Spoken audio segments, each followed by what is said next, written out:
Hey there! Welcome to Roll for Crit. I'm Will Keeler. I'm Jonathan Estes.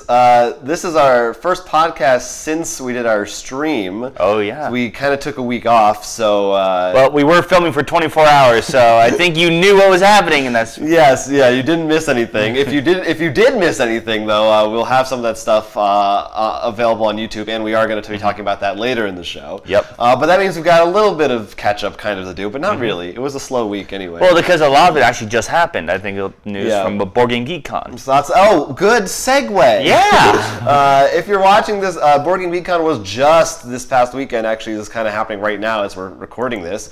And of course, they covered a lot of things there. They have a lot of cool people. Unfortunately, we didn't get to go. We were there last year. Yeah, unfortunately, this year just things came up and we weren't available. But hopefully in the future, and of course, BGG.Con is not.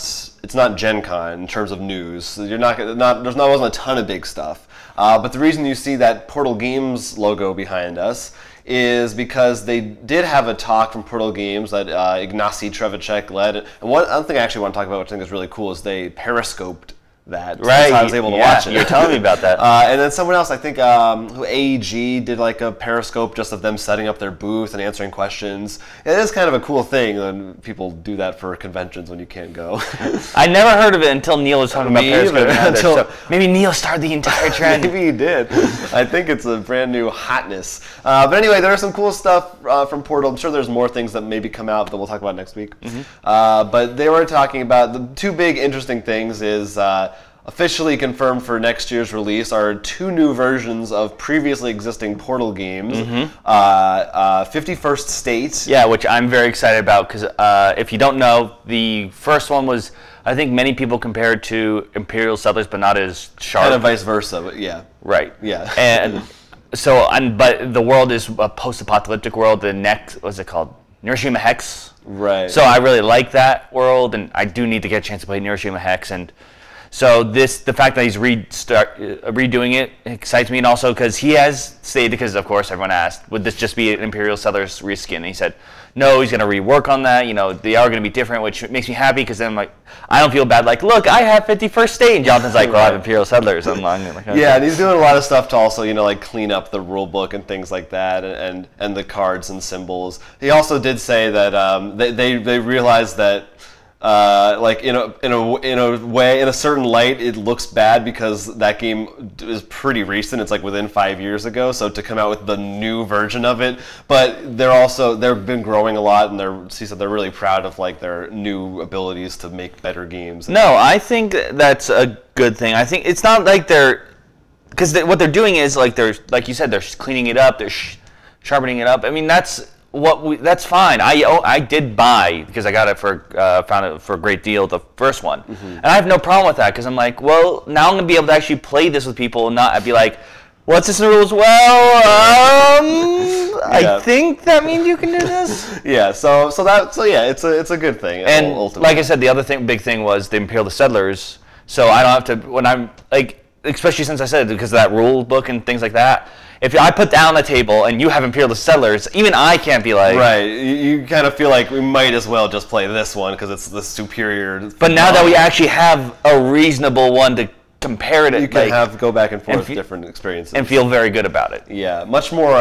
but the next one, though, I'm surprised about. The next one they're also redoing is Robinson Crusoe, which is, I don't know about you, one of my favorite games. Oh, no, yeah. On the high up no, I think we've talked about how much we loved the game. So they're doing a new version of that because they actually have the rights now for publishing it in America, whereas Z-Man handled the publishing before. And this new version is going to have brand new... it's actually going to be more like the Polish edition, which he says was like their preferred edition. Better tokens, better pieces. Did you know that the Polish edition was actually different? I didn't know. I knew, in some extent, but I didn't understand how big the differences were. I mean, the rule book's going to be different, cleaned up. Better, all the pieces will be reworked. The box size is going to be now that's better. The important one. Yeah. So how many times? I mean, if you look at my shelf, I love the square ones, and then there's weird long ones that just sort of. I think even the artwork is going to be a little different for some of it. So I think they're calling it the Game of the Year edition, which is kind of cool. But yeah. So I'm kind of excited about that. It's like video games now will come with a gold border, all the DLC. Yeah. They kind of do. It's kind of like the big box. Speaking of which, did he actually mention anything about the Cthulhu expansion for Robinson No, Crusoe? didn't talk about that at all. Because I'm very curious. Are they publishing that too? Like I all would assume, expansions? because I think now they have those rights to all their games in America, or at least most of them at this point. I'm also curious because if you recall Mysterium, Right. we compared the Polish version to the American version. I think that was a weird case because I think Mysterium wasn't a Portal in-house game. I think someone else brought that to them. But I mean, seeing how that changed over the years, I'm very curious to see what Robinson Crusoe changes. Right. But like I said, I was surprised because this one wasn't one I felt very it was pretty solid. It was in a I mean, there are like one or two things. The rulebook was a little muddy, but you're the one who read that more. Yeah. But we'll see. So those are both for 2016, and that's cool. And more Board Game Geek-Con stuff will probably be coming. But you know what we should really be talking about? Oh, I'd love to hear it. Munchkin! Yeah, our favorite thing in the world. They announced a brand new version of Munchkin Marvel Edition. I'm surprised it took so long. I don't know. Well, it's weird because I think the only other licensed Munchkin there is outside of games is the Nightmare Before Christmas one. Am I correct about that? Adventure Time? Oh, that's true. Axe Adventure Cop? Time. Oh, yeah, that's... No, I think this definitely, with this Marvel... First of all, the Marvel one's no surprise because it's Marvel. Also, I'd like to point out the heroes they arranged. Look, your favorite's right in the center. Yeah, they know what they're doing. I think this is a sign, because of the previous one being Nightmare Before Christmas, we're going to see Disney Munchkin, I think, a lot more pairing up now. Well, Disney Munchkin is a great one. Well, no, but I meant like they're Disney properties, but I'm sure that'll be one too, because I also feel it works. Like, Disney has that silliness sort of. Well, this is kind of interesting because it doesn't look very silly. It looks like a Marvel comic. Right. And I think the only big difference, supposedly, there are, they said there's oversized Shield Agent role cards in this one, so I assume you can choose, like, different abilities. At the what I would like to see, sort of, maybe if the promo pack or something, is actually get the artist who does all the Munchkin do some of the Marvel cards. Like, just to see him draw. Honestly, I would prefer it if he did all the artwork. Oh. I think that'd be Well, cooler. The weird thing is I've been noticing, like, he's not in, like, I know they're doing the whole guest art ones. He's tired. He's done a lot of Munchkins. Yeah. Even he is. But he's like, really? Another one? No. But more importantly, you know who I think he should draw? Just because I feel like the art style would just be already with him. I got Deadpool? No. Spider-Pig. Yes. That's what I was thinking. I have 2 guesses. Could you see his artwork of Spider-Pig? Yeah, I definitely. Or I think officially it's Spider-Ham. Sorry, Spider-Ham. Yeah, Peter Porker. Anyway, Marvel Munchkin, you know. It's Munchkin, it's Marvel. I mean, it's cool. If you like Marvel, if you like Munchkin, you already know probably where it's going. Yeah, you know what you're getting into. All right, this is a fun one coming up. If you're familiar with the game Dungeons and Dragons, then you're probably on board for this next story. Altspace VR has just released, and this is an official thing in conjunction with Wizards of the Coast. Real official. A real official. For virtual reality headsets such as Oculus Rift, if any of you happen to have one of those and know 3 or 4 other people who have them, you can now go online and play Dungeons & Dragons in a virtual space with those other people. Before we say that, let's clarify. You're going into a virtual world to go around a virtual table to play Dungeons & Dragons. You're not actually playing as your character.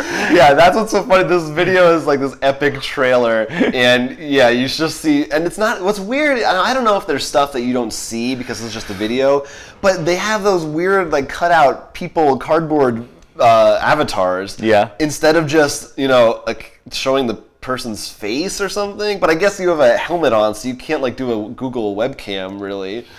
It's weird. I don't know. Like, I definitely think this is a first step. This is not good. Like, I think they're probably going to hopefully come out with better versions of this later on.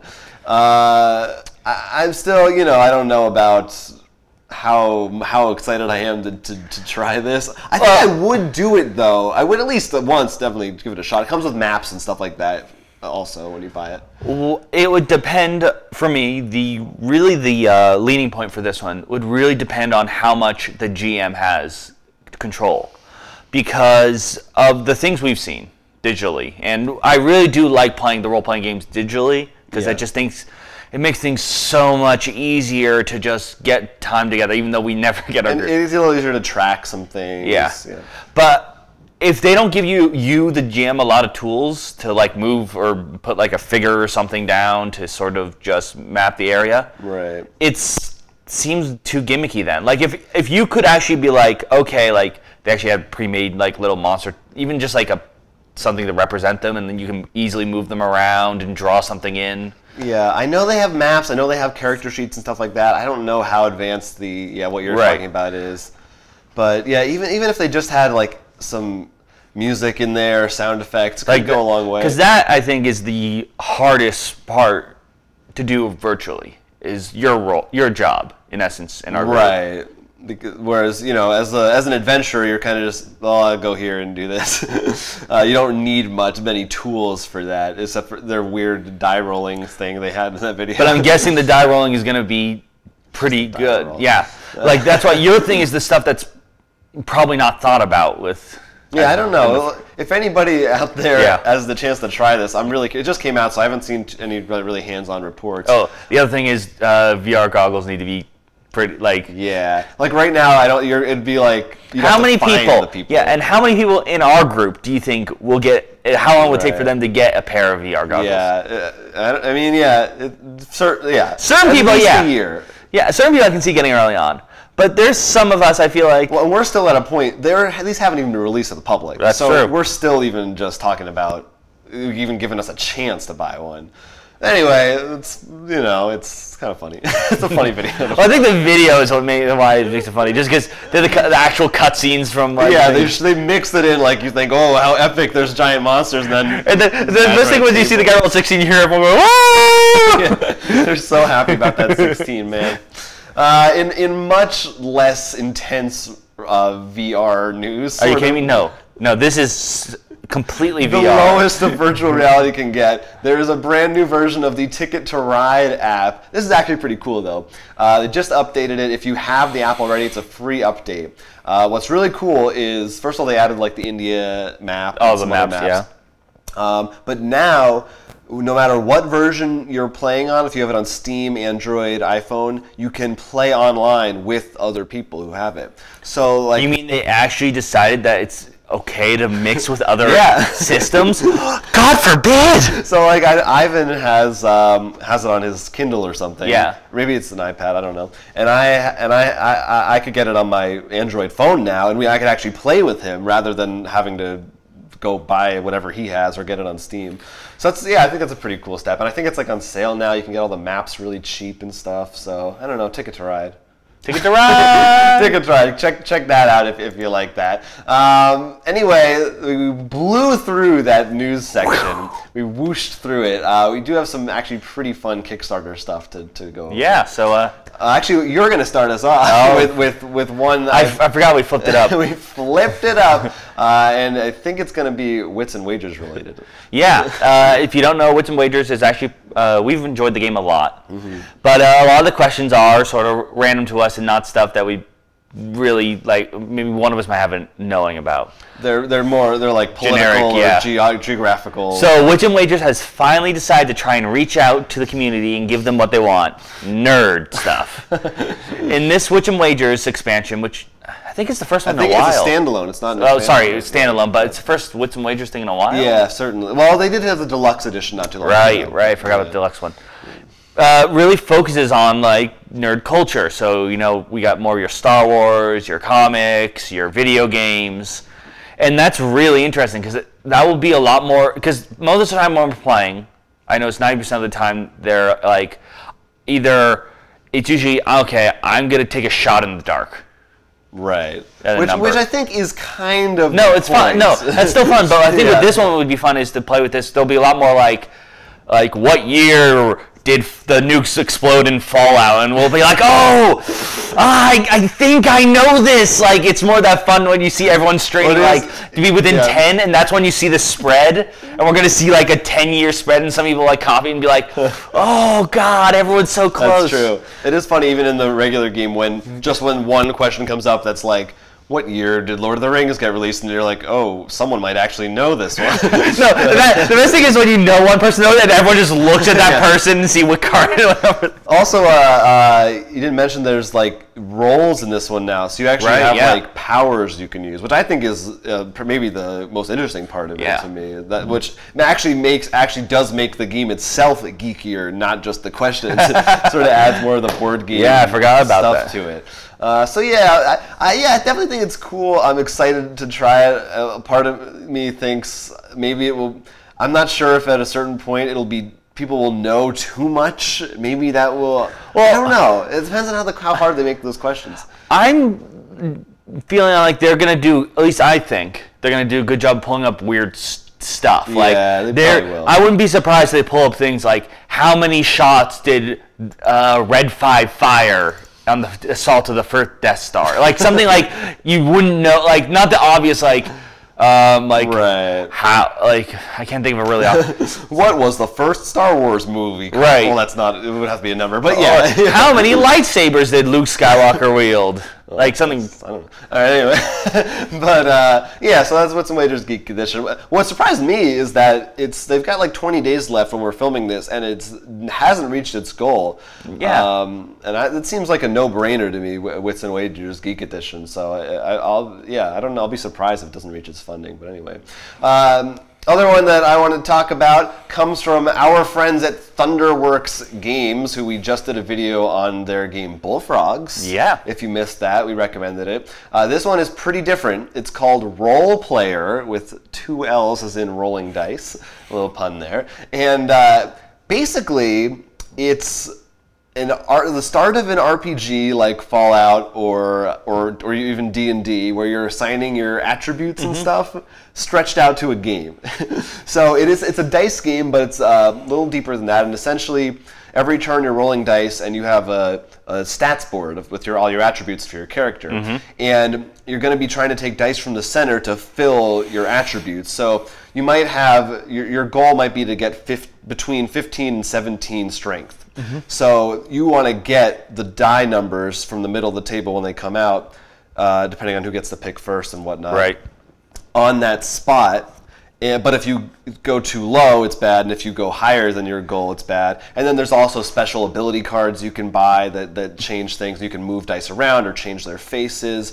And yeah, it seems like a really, I mean, you got to level up for the pun alone, but that it's an interesting concept. I think it's cool. I feel like you got to play this game. Yeah. Then some Dungeons and Dragons, then Red Dragon, and you play the beginning of the RPG, some of the RPG, and when you finish and go to the tavern. Yeah, no, it is. I wonder what other, like, just take one aspect of an RPG and expand it to a full game. Like, is there a game? I know one. I'm curious. I don't know if there's a board game version of this exactly. I know there's a video game in which you actually play as the storekeeper in RPG world. There definitely should be a video game or board game version of that. Like you have to set prices and stuff, and like the other players are competing, like vendors and stuff. So you have to like try to convince.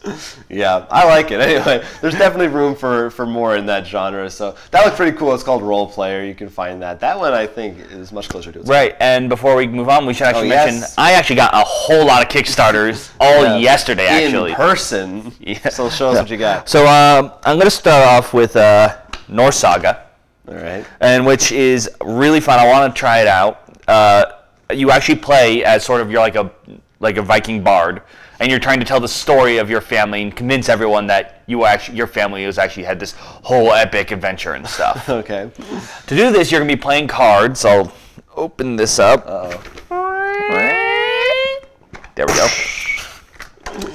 To represent your parents, and your grandparents. They look like this. They look like that. And they have different attributes, and you have to fill out depending on like which epic story card you get in the beginning. It just tells you how many of what color you need. And then you also want to try to match these things, because if you get those, you get an additional one. So it's trying to match those up. But there are advanced cards, such as like these ghost cards, which you play on other people's family trees, so you can knock out their abilities, as well as use other special abilities. So it's a lot of fun. It was really simple. Like I said, they take out the advanced cards like the ghosts and some other ones. They said the game will last 10 minutes. Oh, so you can do like a quick version. Right. In fact, they say you do that first because that way everyone learns how to play. That's pretty cool. Yeah. Which I really like that idea, because I'm like, then everyone love short games. Well, it's like, the nice thing is there's a really short version to teach you the general rules, and then you can actually play. Yeah. And 10 And minutes. the artwork is pretty fun. Oh yeah, no, I love all the artwork, and the cards for each character. Like none of them really have special abilities outside whatever their color is. So they'll have always a fun description. Like one was about bears, and like she has the right to bear arms, and like all these fun puns and stuff. I always thought it was great. We love puns. The next one is Spear of the Rice Paddy. We actually talked about another game, which I think the Kickstarter is still going on, about digging up dinosaur bones. Yeah. This one is actually about Balinese legends and like actually farming rice. And if I'm not mistaken, these guys also did that game RAR. I believe so, yeah. And I was really excited. It's a nice looking box. Yeah. Right off. And I showed you the board. The board actually has inlaid places where you're supposed to put. It's like I don't know what you call it, like grooves. Yeah. Kind of like it's. Because like it has like Catan, like the little roads, but you're used for like walls and like for the water, and you actually can put them in, so you can actually have everything fit It's a nice touch. Yeah. No, like this looks really nice, and I'm really excited to get a chance to play it. Well, like I said, I only got these recently, so I haven't had the chance really to. You're getting the fresh looks, very first impressions, and you have one more. Yes. Well, I'm only showing the base of it because I also got a bunch of expansions with it. Which you might have seen on our Instagram. Yeah, I would have taken pictures of the other two, but the power went out and stuff, so I was a little bit more worried about other things. Oh, all right. That's a good story. Shadows over Normandy. Yeah. This is actually partnering up with the Achung Cthulhu. As well as Shadows over... I mean, not Shadows over... Heroes of Normandy. Which it's pretty much the World War II, like, invading Normandy, but... there's some dark matters going around, and there's a whole bunch of expansions. Like I showed you one that's actually Cthulhu, and it looks like it takes up half the board. It would take up half the board. No, this is pretty cool because we haven't played the normal version of this. No, and I really want to. I've actually. What's really funny? When I first saw this on Kickstarter, I didn't know Heroes of Normandy existed. Yeah, because this you've had back this a while ago, right? It's been in the works for a long time. Actually, one of the creators actually got into a really bad car accident. Almost died and stuff. Yeah, so. So you support this game. They almost died to bring it to you. But it looks so much fun. I think it's going to have a really great mix of the World War II and Cthulhu. And if you don't know, the Heroes of Normandy actually won an award for like one of the best historical games. Oh, yeah. So I assume this carries over and is completely historically accurate. I don't see anything so far. No, yeah. Everything looks the same. Yeah. I also like the side of the box says 30 plus minutes. Could be 30, could be more. Oh, we never look at the time things. We're never off. If something says 30 minutes, it's like, okay, that's probably an hour and a half in our group if we're lucky. Yeah, right. So speaking of things taking a very long time to play and do, that was our Kickstarter section. As we mentioned at the top of the show, we did have our Extra Life stream last weekend, and it was a full 24 hours of us playing games. So I thought we should talk about not just some of the games we got to play, because we got to play quite a few, but also the experience overall of what it was like doing that for 24 hours straight. What was interesting is, for one, I feel very bad because I was usually getting food, so I felt like I had to leave a lot more than I could have.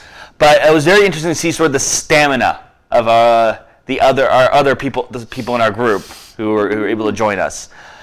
Pretty much it was you who had to pretty much hold the table for a large portion of the time. I will say, I don't know why, but the time seemed to move pretty quickly for me. I never really felt like, oh God, another 10 hours. We moved at a pretty good pace. Time-wise, I think it went pretty well, except for like maybe 1 or 2 hours like near the end where I needed like to lay down for a second, but other than that. I really love one part, I think because it was also you're so tired. You were playing Bomb Squad, and just hearing you like, no, hostage negotiator. Sorry, I mixed it up.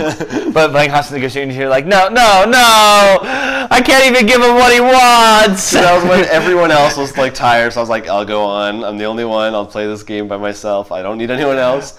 But I won. I was really proud. I won. No, because I kept hearing him say all these really sad things because I was like cleaning up and popcorn for people, and then all of a sudden.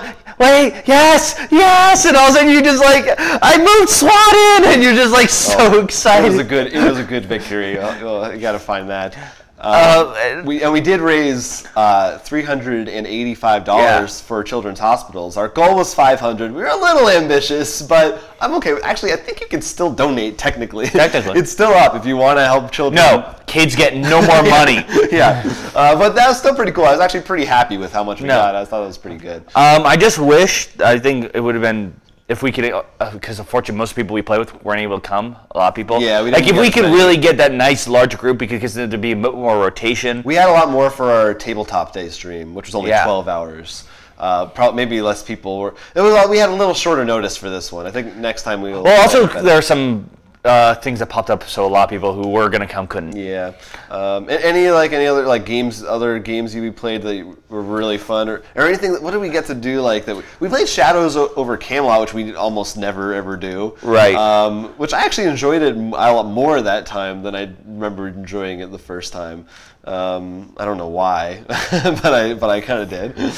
We don't need to really talk. I'm still on the fence on that one. Yeah, it's not the best. I mean, it definitely has its flaws. We did Battlestar, which was I thought was pretty good, even Yeah. though we lost miserably as humans. Cylons it was pretty brutal.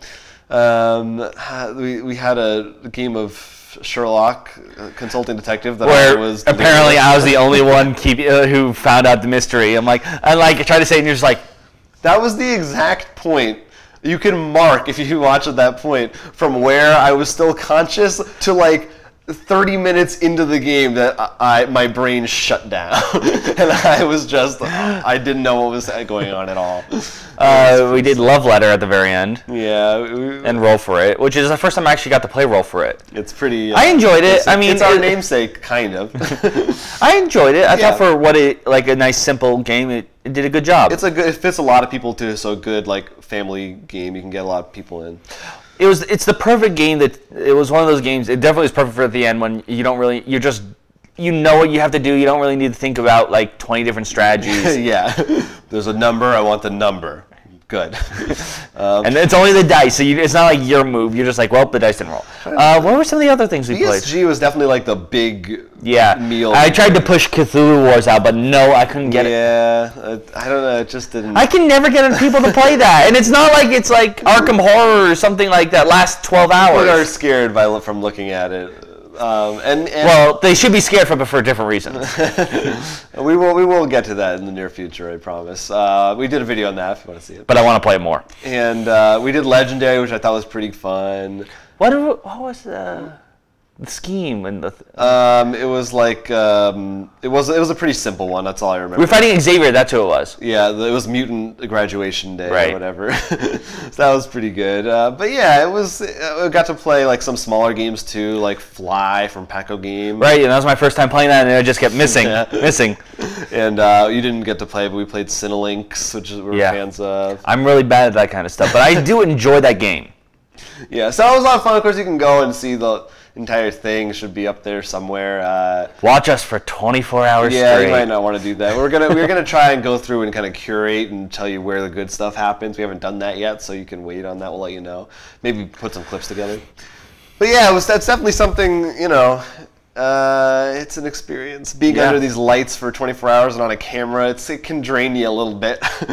But we're definitely going to be doing it next year. But I don't know if we'll do another 24-hour for tabletop day also, or if we'll commit to. I don't know. Let's just see what we're doing. See what the people want. What do you want? What do you want from us? If you have ideas, recommendations, if you watched that, if you didn't, if you want to suggest something, if you have a question you want to ask us, we would love to hear that. We will respond to it live on the air. There were probably some questions from last week that people said that I didn't get to because we just didn't get to them. We'll get to them next week, I promise. I feel like you say that every episode. I often say that. But you can do that by leaving a comment on this video right here on YouTube. Right down below. Or you can send us an email, rollforcrit@gmail.com. And we would be remiss if not saying you could also reach us through Twitter at rollforcrit or our personal Twitter handles. There's always our website, rollforcrit.com. That's right, the site where you can buy a lot of the games we talked about. Yes. And also plenty of news articles. We post all our videos there. It really is a great one-stop place for if you love board games. Neil has been writing a lot of his own personal thoughts on news posts lately, which is really fun to read. If you want. Have you actually been reading them? Because they sort of just change. You sort of read through and it just goes, have you seen the yellow sign? Have you seen the yellow sign? Have you seen the yellow sign? God, that took a weird dark turn. You better go read it to find out what he's talking about. So that's all that stuff is good. But otherwise, thank you for watching. Like, subscribe, whatever you want. If you don't, that's fine too. I'm Jonathan Estes. I'm Okila, and this has been Roll for Crit.